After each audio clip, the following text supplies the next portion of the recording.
Olá, nono ano, tudo bem? Hoje nós vamos terminar o capítulo 7, Espaços Rural e Urbano na Ásia, na Europa e na Oceania. Estamos na página 15. Vamos começar a falar de espaço urbano. Na aula passada, nós falamos de espaço rural, certo? E aí, pessoal, deixa eu pegar só o mapa-mundi aqui, pronto.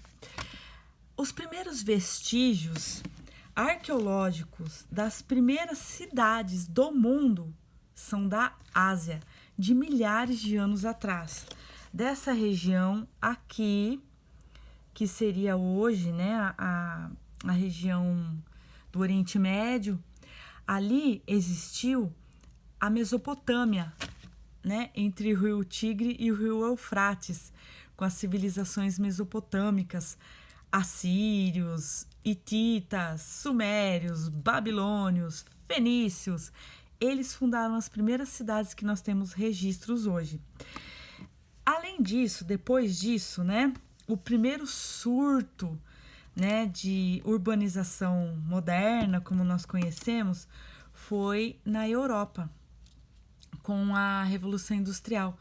Surgiram metrópoles, né, nessa época. Mas antes disso, né, no século XVIII, já começou, né, a acontecer um grande êxodo rural na Europa. Então, vamos lá. O primeiro tópico é da página 17. Mas antes disso, na página 17 mesmo, tem uma tarefinha que eu vou ajudar vocês um pouco. Ele fala assim: relacione os conhecimentos da geografia urbana com a história das antigas civilizações, baseando-se no mapa da página 16. Na verdade, eu vou falar mais um pouquinho antes de resolver esse exercício. Então, assim, pessoal, as primeiras cidades, elas surgiram aí nessa região que eu falei do Oriente Médio, Mesopotâmia. Göbekli Tepe, na Turquia, no sudeste da Turquia, foi uma dessas cidades. Ela ficava às margens do rio Eufrates, no vale do rio Eufrates. Foi a primeira cidade do globo há 11 mil anos atrás. É tempo atrás, hein? E ali viveram, como eu disse, as civilizações mesopotâmicas, que foram essas aí que eu falei. Hoje, onde existiu, né, essa cidade e essas primeiras cidades, é a região da Turquia, da Síria, do Iraque e do Líbano, lá que estourou o porto esses dias, né? Então, assim, além delas, nas planícies aluviais, que são planícies aluviais? São planícies geradas por sedimentos depositados por rios ao longo de milhares de anos. Então, o rio está passando, ele vai trazendo sedimento e vai formando ali uma planície.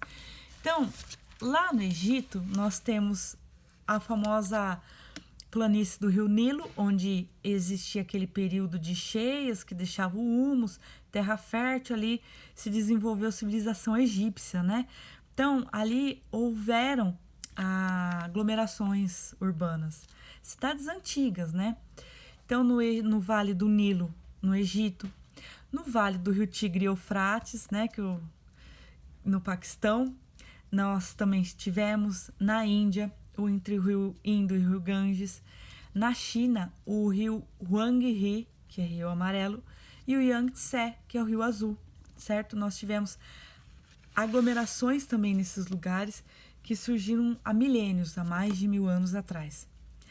No sul ali da Grécia, cheio de ilhazinhas no Mediterrâneo e mais a ilha de Chipre, também favoreceram o surgimento de sociedades paradas, sedentárias, agrícolas e urbanas ao mesmo tempo.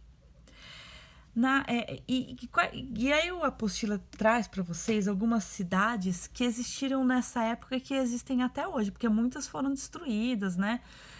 A cidade de Sidom, Tiro e Biblos, no Líbano. A cidade de Venares, na Índia. Gente, imagina se numa cidade dessa, acho que eu tenho um surto. Damasco, na Síria, e Atenas, na Grécia. E Atenas e Damasco são capitais, né, inclusive. O Império Romano, que dominou ali quase que totalmente a Europa, tirando, né, a Península Escandinava, com os povos bárbaros ali, a parte extremo oeste ali também, né, que eles não chegaram, eles fundaram muitas cidades e influenciaram cidades. Roma, que era a capital, Londres no Reino Unido, Colônia na Alemanha, Istambul na Turquia, que era a antiga Constantinopla, mudou de nome, né? E os romanos aí fizeram influência, né, em Istambul. E Istambul, se vocês pararem para pensar, é uma cidade de localização estratégica, super estratégica. Ela está entre o Mar Negro e o Mediterrâneo. Tadadá. É que esse mapa tá muito reduzidinho, né? Mas ela tá entre o Mar Negro e o Mar Mediterrâneo. E ela está entre a Europa e a Ásia. Ela é um ponto de encontro de culturas e civilizações. Imagina o tanto que essa cidade já não é antiga e não foi disputada. Aí a gente vai para o exercício que eu falei para vocês, da página 17. Que, olhando, né, o mapa da página anterior, da página 16, o mapa da página 16 mostra nessas bolinhas as primeiras cidades que surgiram. E aqui, pessoal, são os incas, maias e astecas, tá? No continente americano.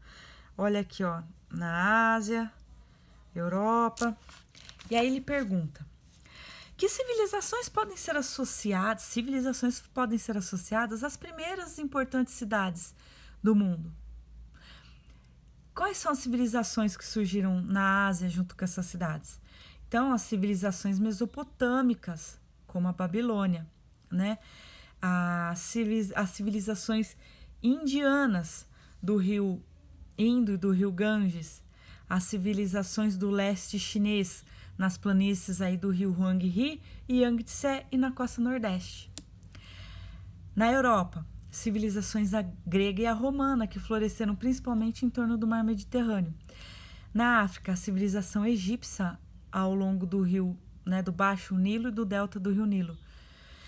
Na América, nós temos aí os incas, maias e astecas, né? Os astecas no México, os maias no sul do México e parte central da América Central, e os incas no Peru, que são essas bolinhas aqui que eu falei para vocês, tá bom? Respondido o exercício 17, hein? Aí, primeiro surto de urbanização, as cidades industriais do século XIX. Tadá! Os novos instrumentos, a nova forma, né, de agricultura, juntamente com a máquina a vapor que surgiu na Inglaterra, no Reino Unido, fez com que a produção se alterasse, né? A produção e o comércio, desde a metade do século XVIII na Europa, já começou a acontecer, né, o primeiro surto de urbanização aí da Europa. Século XVIII, hein? O que aconteceu? Os camponeses, substituídos por outros métodos e técnicas, máquinas rudimentares, mas estavam sendo substituídos, não é a máquina agrícola, arado potente que nem agora, mas eles começaram a ser substituídos no campo por esses novos métodos. E enquanto isso, a Revolução Industrial na cidade fazia com que as chaminés funcionassem a pleno vapor e a indústria crescesse e os empregos aparecessem. Então, as pessoas saíram do campo e foram para a cidade nesse período. Houve um grande êxodo rural. A primeira Revolução Industrial o combustível dela foi o carvão, né, mineral.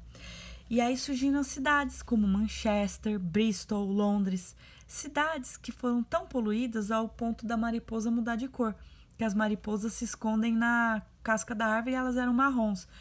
A fumaça da queima do carvão fez com que o tronco das árvores ficassem negros e as mariposas mudaram de cor para continuar se camuflando. Em 1830, Londres era a maior e mais importante cidade do mundo, com mais de 1,6 milhão, quase 2 milhões de pessoas. Eu acho estranho falar 1,6 milhão. É que é 1 milhão e 600 mil pessoas. Fica mais fácil do que 1 milhão. Não, 1,6 milhão. Não combina, mas vocês entenderam.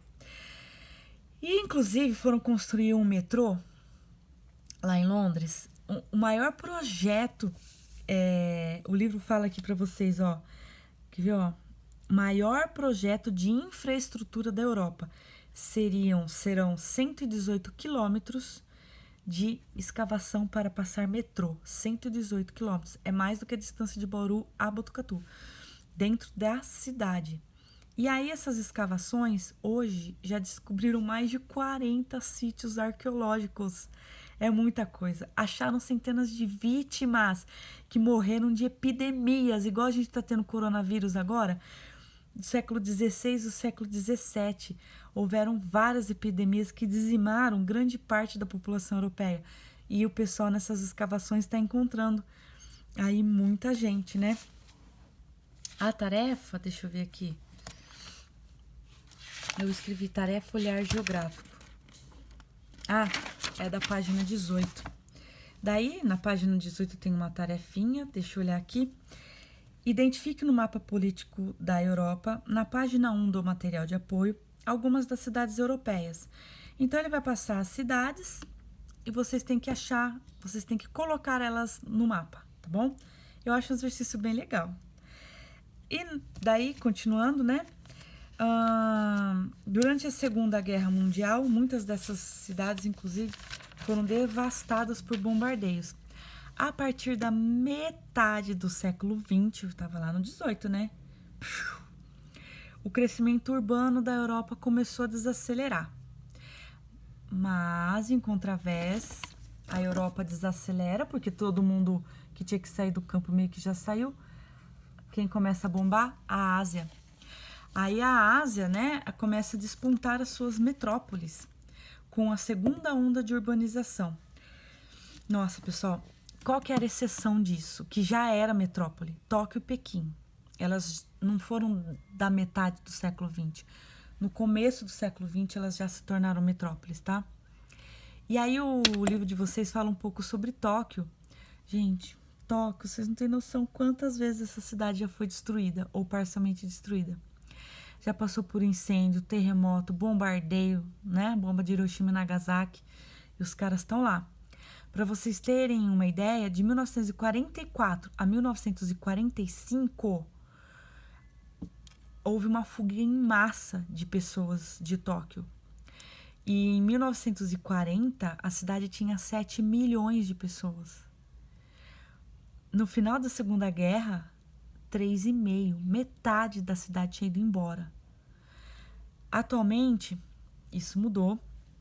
Tóquio é uma metrópole, é a mais populosa do mundo. Se você pegar a área e dividir pelo número de habitantes, é a mais populosa do mundo. Hoje ela tem 37 milhões de habitantes. É um dos principais centros financeiros do mundo. E o livro traz para vocês, né, a Tóquio. Não foi uma vez só que ela foi destruída, não. Tóquio em um dos seus momentos de destruição, e no mesmo lugar a cidade moderna que reluziu e surgiu depois, né? 80 anos depois. É impressionante. Isso aqui virou isso aqui. É demais, né? Eu fico super impressionada. Aí na página 19, vocês têm que olhar, ó. Consulte a lista das 20 metrópoles mais populosas do mundo na página 2 do seu material de apoio e preencha o quadro. Aí, então, você tem que contar número de aglomerações urbanas no continente. Eu vou fazer o primeiro, tá? Na Ásia. Aí, vocês vão ver 2. Distribuição percentual no continente das 20 mais populosas aglomerações urbanas, 10%. Tá? Então, na hora que vocês olharem no mapa lá, vocês vão entender. Então, é só pôr na primeira coluna um número, na segunda porcentagem, tá bom? E aí, a gente entra para o segundo surto de urbanização. Aconteceu por volta de 1950, segunda metade, né, do século passado. Houve um grande êxodo rural. O primeiro surto foi na Europa. O segundo surto foram nas periferias urbanas, foram nos países subdesenvolvidos, né? Foi na Ásia. Então, São Paulo, lembra que eu falei? A partir da segunda metade do século XX, a Europa reduz o crescimento dela. E aqui, né, América do Sul, América Latina e Ásia bomba.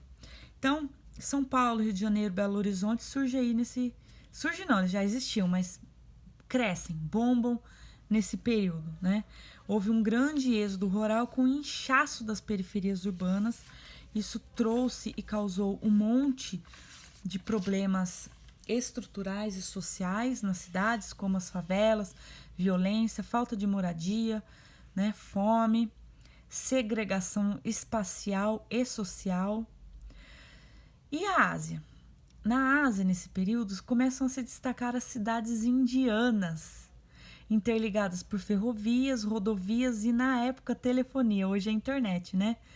Então, Nova Delhi, Mumbai, ou Bombaim, e Calcutá. Elas foram as grandes cidades, megacidades do final do século XIX. Só um dado. O que define uma megacidade? Megacidades são cidades com mais de 10 milhões de pessoas. Metrópole é uma junção de... são várias cidades que se juntam. A malha urbana se torna uma só, você não sabe onde acaba uma e começa a outra. Mas megacidades são mais de 10 milhões de habitantes, tá? No final do século XX e no começo desse século, a China que começa a bombar. Ela começa a fazer o êxodo rural dela. Inclusive, é objetivo do governo chinês que 80% da sua população, 70% a 80% da sua população viva nas cidades. A meta é que agora, em 2025, eles vão alcançar. Imagina o quanto que não tá bombando. E o Sudeste Asiático, né? Então, a gente tem em Bangladesh, Dhaka, no Irã, Teherã, tô falando de Ásia, hein? Karachi e Lahore, no Paquistão, Jakarta, na Indonésia, Manila, nas Filipinas, Bangkok, na Tailândia.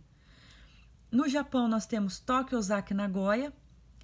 Na Coreia, Seul. E agora na China, Xangai, Pequim, Gongxipin, Guangzhou, Tianjin e Shenzhen.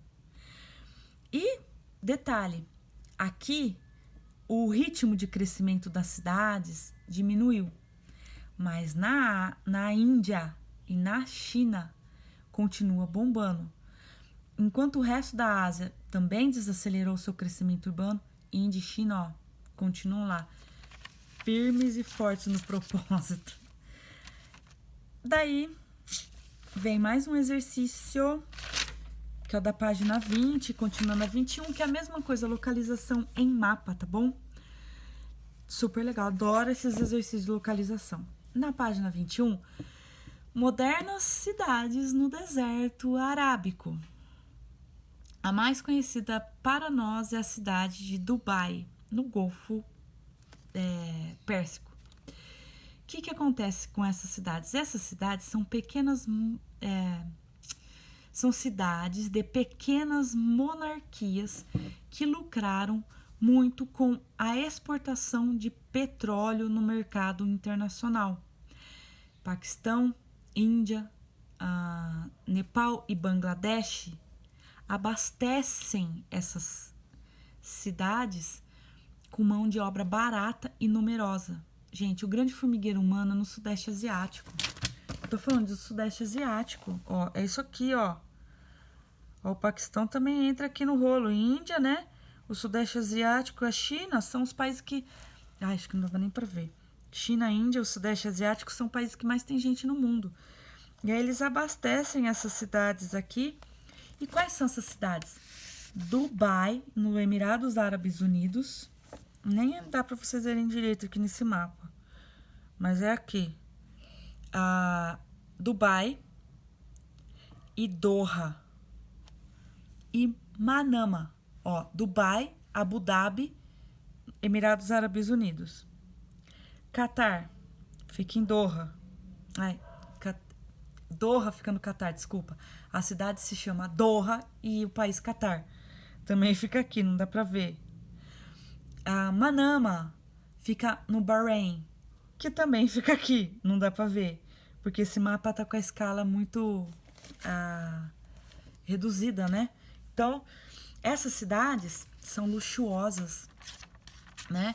E o dinheiro delas advém aí da venda do petróleo, que é o Golfo Pérsico, né? região com bastante reserva de petróleo. 75%, gente, é muita coisa dessas cidades, são formadas por imigrantes, principalmente desses países que eu falei: Índia, Nepal, Bangladesh, Paquistão. Ó. Índia, Nepal, Bangladesh, aqui, e Paquistão, que já foram um país só, tudo isso aí que eu falei, viu? E elas acompanham a globalização, elas tentam atrair escritórios do mundo todo, eventos esportivos e artísticos, turismo, né, de compras, principalmente com as largas escalas. O livro traz, inclusive, um mapa. Olha só a capacidade, né, de ponte aérea, porque precisa parar em algum lugar mesmo, ó, para em Dubai. E aí, escalas de 12, 18 horas, o pessoal sai às compras. Dê só uma olhada como alterou a malha urbana de Dubai, antes e depois, certo? Tá aí na apostila de vocês. Por último, o livro, a apostila trata de cidades sustentáveis, alternativas atuais para o futuro, e cita alguns exemplos. Desde a Conferência de Estocolmo, em 1970, através da primeira-dama da Suécia, surge o conceito de desenvolvimento sustentável, que é a utilização da natureza, dos recursos, de forma a conservar e preservar a sua existência, não comprometendo a vida futura do planeta. Ao contrário, causando até certo progresso. Então, surge o conceito atual de sustentabilidade e aí o planeta, não planeta, né, mas imagina, vai falar com o cara que bota fogo na favela aqui no morro de lixo dele lá, que o lixeiro não passa. Mas várias partes do mundo começaram a buscar essa forma de vida sustentável. E a Austrália tá no topo da balada aí. Ela tem, né, como cidades exemplo, Melbourne, Perth e Adelaide, que é Adelaide, né? Então, essas 3 cidades da Austrália estão aí na vanguarda da sustentabilidade, junto com Viena, na Áustria. Mas o apostila cita outras: Seul, na Coreia do Sul, Praga, na República Tcheca, Munique e Frankfurt, na Alemanha, são cidades com grandes áreas verdes. A Alemanha também tá lá, tá indo. Singapura tem uma boa qualidade de vida e um bom sistema de aproveitamento de água. Já Zurique, na Suíça, Hamburgo, na Alemanha de novo, Londres, em Reino Unido, Estocolmo, na Suécia, que foi onde foi a conferência, e Copenhague, na Dinamarca, são cidades que possuem boa mobilidade urbana. Você consegue se deslocar bem com incentivo ao transporte coletivo, principalmente bike. E aí o livro traz para vocês que em Copenhague, metade da população já se desloca diariamente com bike. Super legal, né? E a China, a Coreia do Sul tentam criar cidades inteligentes, projetos artificiais mesmo, porque Melbourne, Viena, Perth, Adelaide eram cidades que já existiam, né? E elas foram adaptadas não totalmente à sustentabilidade, porque elas não são totalmente sustentáveis, mas foram se adaptando à sustentabilidade, assim como essas outras, Zurique, Hamburgo, Londres, Estocolmo, Copenhague. A China e a Coreia não, elas estão construindo cidades que tentam casar, né, sustentabilidade e tecnologia. São as conhecidas e chamadas cidades inteligentes. Algumas não colaram muito, não. A Zhongdo, na Coreia do Sul, eles esperavam receber cerca de 300 mil pessoas e só tem 70 mil pessoas morando lá. Tianjin, na China, e o Vale 40 na China também. Fujisawa, no Japão, é outra cidade, que eles tentam trazer preceitos de sustentabilidade e conservação ambiental. E é isso, certo? Pessoal, eu achei que fosse dar bem mais tempo, viu? 24 minutos, 25. Não, vai, 24 e meio. Tarefa, apostila, página 17, 18, 19, 20, 24, 25 e 26. É bastante tarefa. Caderno de exercícios, capítulo 7 inteiro, tá bom? Boa semana. É a nossa última aula desse jeito. eu acho que vai ser melhor ao vivo. Até a semana que vem, pessoal. Bebam água, descansem, façam muitas tarefas de geografia e das outras matérias também. Boa semana. Um beijo, pessoal. Fiquem com Deus, tá? Ai, socorro, deixa eu achar aqui.